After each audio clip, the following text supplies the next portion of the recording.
Então, a geopolítica, imagina falar isso de um país inteiro.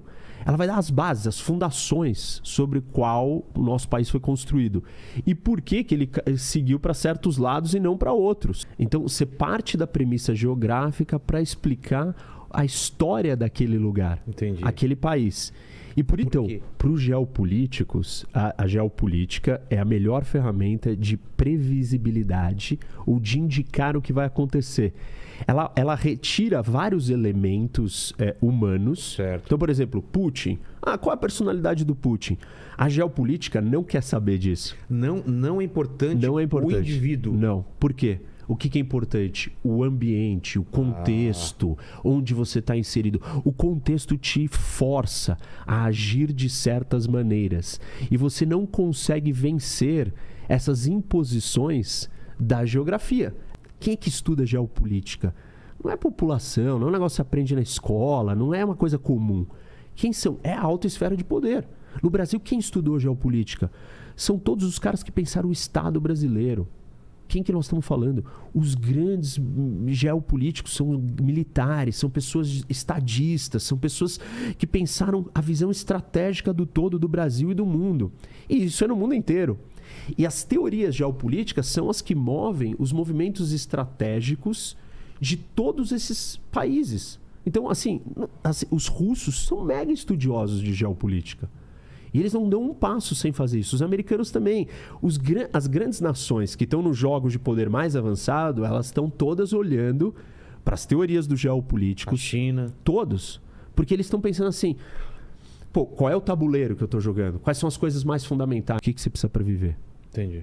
Eu preciso de terra, eu preciso de água, eu preciso de alimento. A gente acha que nós temos uma geografia abençoada, que a nossa... Sempre que tem isso, a gente tem de tudo, não tem terremoto, não tem vulcão. E esse é um problema. Essa noção que nós temos é um problema porque a gente não respeita e não presta atenção na geografia como deveria. E os maiores entraves do Brasil e as maiores oportunidades estão no meio ambiente, estão no contexto, estão na geografia. Meio ambiente como um todo, né? Assim, o espaço que a gente vive. Então, aliás, isso é um ponto interessante. Pouca gente sabe disso. Mas nós temos escola, né? Uma escola geopolítica de pensadores brasileiros muito sólidos, Vilela. Caras assim que... muito sérios, que escreveram coisas muito incríveis. Não é todos os países do mundo que você tem pensadores próprios de geopolítica que permite, por exemplo, você fazer uma explicação e um pensamento para onde o país deveria ir, para onde ele está e o que ele quer.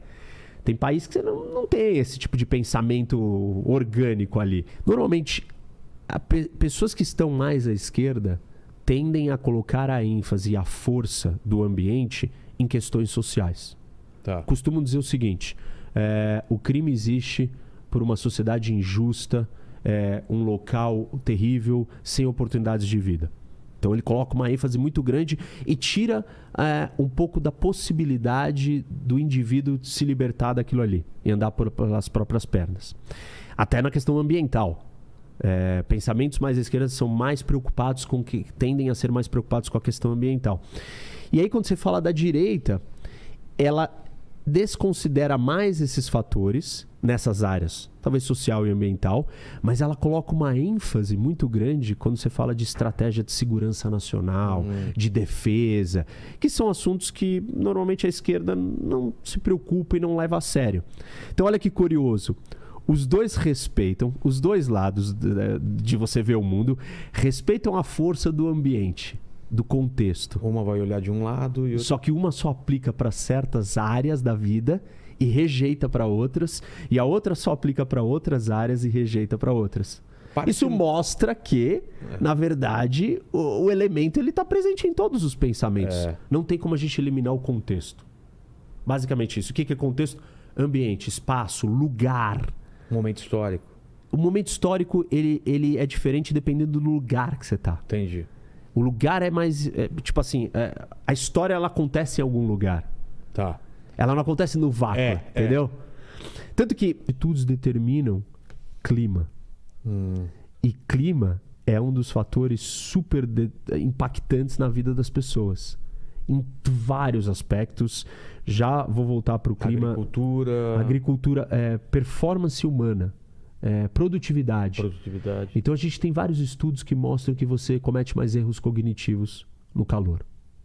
Você tem mais acidentes de carro, provavelmente por erros cognitivos quando está mais quente. Humor. Você perde, você transpira, você fica mais cansado. Você precisa repor aquela água que você perdeu. O que mais que você tem? Você tem estudo que mostra que lugares onde é muito quente, você não consegue aprender tão bem. E aí eles fizeram estudos nos Estados Unidos, em Boston, com salas com ar-condicionado no verão e sem ar-condicionado. A diferença da capacidade de aprendizado dos alunos onde tinha um ar-condicionado e não tinha. Ar-condicionado, por exemplo, não é um instrumento de luxo, é um instrumento de sobrevivência em vários lugares do mundo. Você perguntar nos Emirados Árabes o que é a coisa que eles mais cobiçam, 65% da resposta, em primeiro lugar, é ar-condicionado. Óbvio, né? Você está no meio de um deserto, como é que você vai construir uma cidade, uma vida ali? E você tem efeito em educação, efeito cognitivo, e você tem um efeito na produtividade do ser humano. Então, calor muda como que você vai ser produtivo. E assim, é muito difícil, né, nas ciências sociais você isolar as variáveis. E o resultado é, todos os lugares que você esquenta, a produtividade cai. Olha só. Inclusive, eles chegaram até uma temperatura ótima de produtividade, que é 13 graus. Qualquer coisa, 13 graus é o pico da produtividade, qualquer coisa acima disso começa a cair a produtividade. Para baixo também.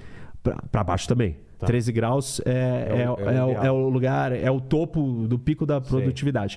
Sei. Em outros lugares eles falaram, pode ir de 20 a 23 e tal. Clima, né? Por quê? Porque nós estamos aqui, nós estamos no clima. Esse clima não é bom. Por que ele não é bom? Ele é legal de viver.